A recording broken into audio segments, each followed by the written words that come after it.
नमस्कार दर्शकों, स्वागत है आपका भगवत ज्ञान मोटिवेशन चैनल में। भगवान शिव को कई नामों से पुकारा जाता है। कोई उन्हें भोलेनाथ तो कोई देवाधिदेव महादेव के नाम से पुकारता है।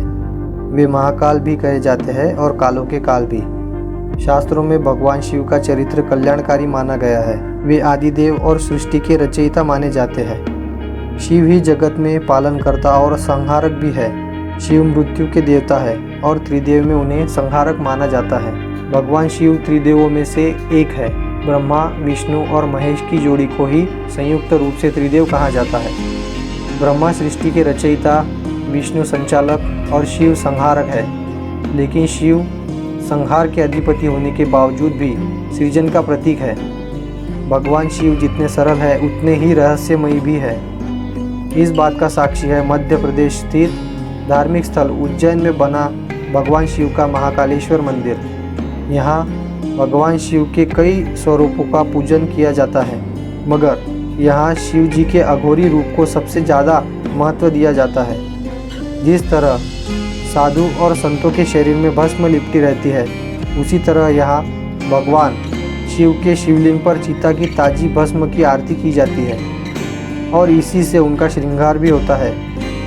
आखिर क्यों शिव को सृजन और विनाश दोनों का भगवान कहा जाता है और किस प्रकार वह महाकाल बने, इसके पीछे की गाथा को अभी हम जानेंगे।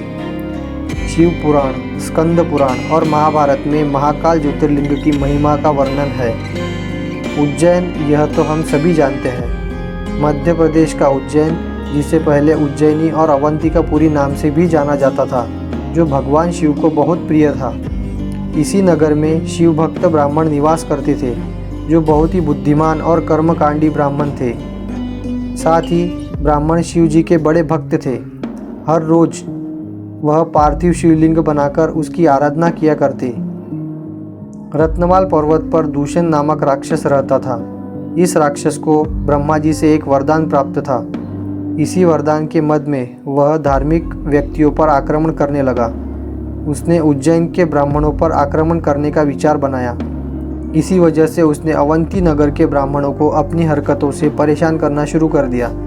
उसने ब्राह्मणों को कर्मकांड करने से मना कर दिया, धर्म कर्म का कार्य रोकने के लिए कहा, लेकिन ब्राह्मणों ने इसकी बात को ध्यान नहीं दिया।